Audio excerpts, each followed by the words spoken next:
Hoje você vai se deparar com uma revelação que promete virar o jogo nos bastidores da política brasileira.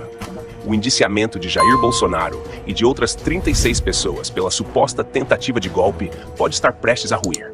Prepare-se, porque temos um vídeo exclusivo onde Bolsonaro afirma possuir um arsenal de provas guardadas a 7 chaves, capaz de expor o que ele chama de um covil de corruptos, infiltrado no judiciário, no legislativo e no executivo.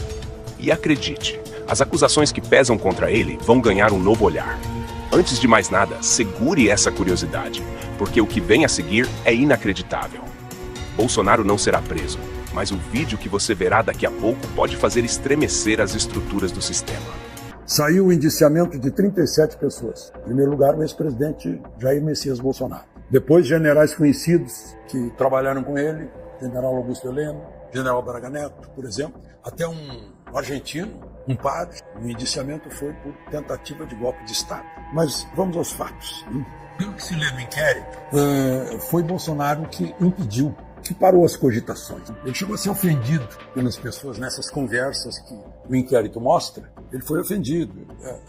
4 linhas é o cacete, vai insistir nas 4 linhas, vai enterrar o país, vai deixar nas mãos dessa gente, 4 linhas de jeito nenhum. O que mais que dizem aqui? A conversa era desse jeito, reclamando que Bolsonaro não fez nada, queriam que Bolsonaro assinasse um decreto do 142, motivados pela desconfiança no resultado das urnas, pela não transparência. Se houvesse transparência, não haveria desconfiança. E aí disseram, vai nos fazer jogar a toalha. E foi o que Bolsonaro fez. Eles pararam de discutir o assunto, estavam discutindo, não estavam executando nada, e muito menos consumando alguma coisa. Como se sabe, a liberdade de expressão permite discussão, né? Desde que não se execute. Aí, será que vão concluir que Bolsonaro foi quem impediu a continuação de uma trama golpista? Será isso? O inquérito está fazendo de Bolsonaro o verdadeiro contragolpe? Em 1964, houve um contragolpe fora do governo, contra a possibilidade de um golpe, contragolpe preventivo foi o nome, a possibilidade de um golpe por parte do governo João Goulart. Agora é o contrário. Agora houve segundo a Polícia Federal, teria havido uma cogitação de golpe e o contragolpe foi dado pelo presidente que não aderiu, aceitou, ou não fez aquilo que imaginavam que ele deveria fazer. Então o inquérito parece que está mostrando que Bolsonaro foi que evitou tudo, fez que caísse por terra a cogitação e Lula assumiu o governo, junto com Alckmin. Mas enfim, o grupo acabou desistindo exatamente pela reação de Bolsonaro, ou nenhuma reação disso que teria acontecido. Então, fica parecendo que é o contrário. Saiu pela porta. Bom, esses 37 indiciados por um golpe que não houve, a própria notícia diz que foi tentativa. Bom, só para concluir agora, ainda falando nesses indiciados aí, a maioria são do Exército, eu falei outro dia lá do desaparecimento de 9 pistolas Beretta 9mm da reserva de um batalhão de infantaria de Cascavel, foram todas recuperadas. Primeiro recuperaram 5 e agora as últimas 4 foram recuperadas também. É o que o Exército tem que fazer para demonstrar que não é possível roubar arma, mas vai ter que demonstrar isso especialmente no Rio de Janeiro, onde o cuidado tem que ser não redobrado nem triplicado, tem que ser multiplicado por 100, porque o Rio de Janeiro é um lugar especial do Brasil, não apenas pela história, mas também pela atualidade das últimas décadas. E não estamos falando apenas disso. A história de um major das Forças Especiais envolvido nas acusações, que perdeu o táxi enquanto, supostamente, tentava executar um golpe, beira o absurdo. Como um golpe de Estado pode ser orquestrado dessa forma? Blindados? Estratégia militar? Nada disso. O homem perdeu o táxi, e isso vira piada pronta, mas com implicações seríssimas para o cenário político. Antes de assistir ao vídeo, vamos destrinchar o contexto por trás dessas acusações. Além de Bolsonaro, nomes de peso como Braga Neto, General Heleno e até o jornalista Paulo Figueiredo estão no centro dessa polêmica. Mas você sabia que Mourão, o ex-vice-presidente, ficou de fora do indiciamento? Por quê? Qual o critério? Será que estamos diante de um jogo seletivo e direcionado? Para muitos, o caso levanta questões sobre o que define, juridicamente, uma tentativa de golpe. No Brasil, para que um crime tentado seja caracterizado, é preciso que tenha havido um início de execução. Apenas cogitar ou planejar não constitui crime.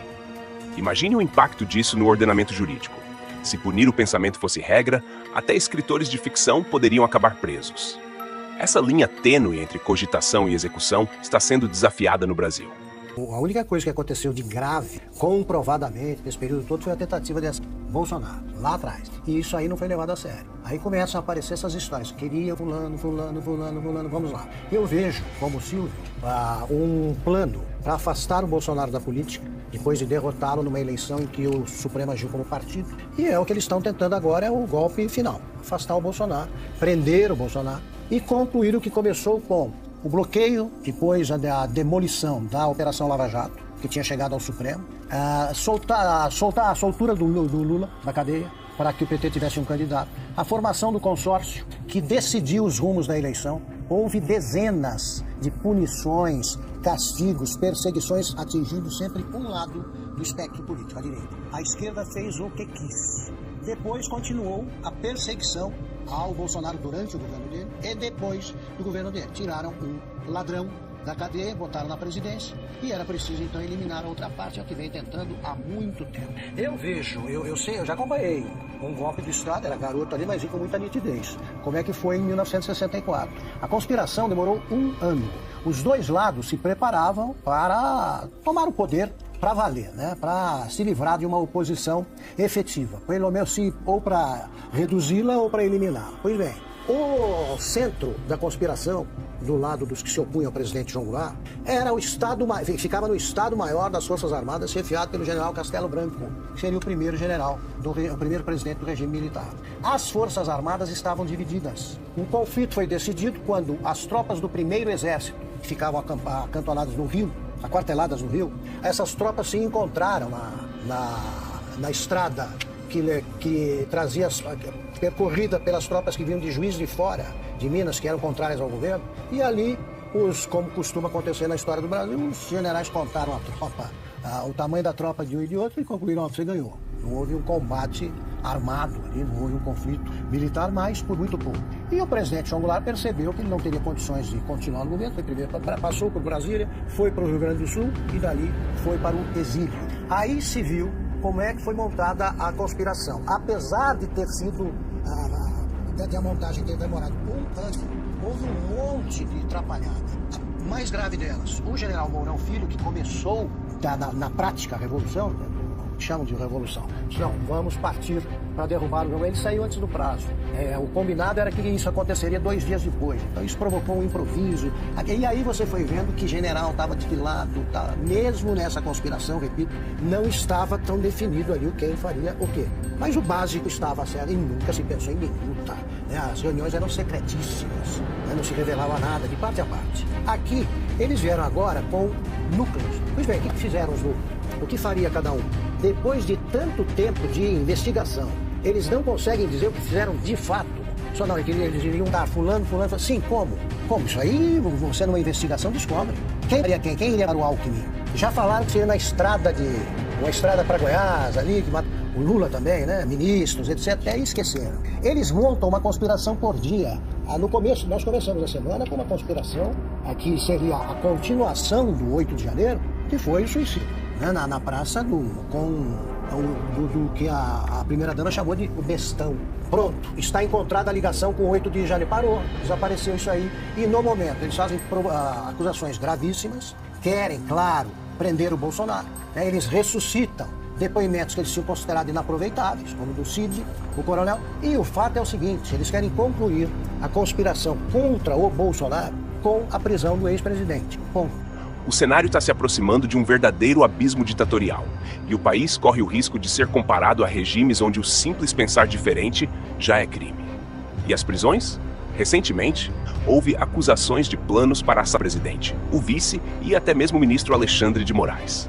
A gravidade das alegações é inegável, mas uma pergunta não cala: quem acusa pode julgar? No caso específico de Alexandre de Moraes, ele seria ao mesmo tempo vítima e juiz dos envolvidos.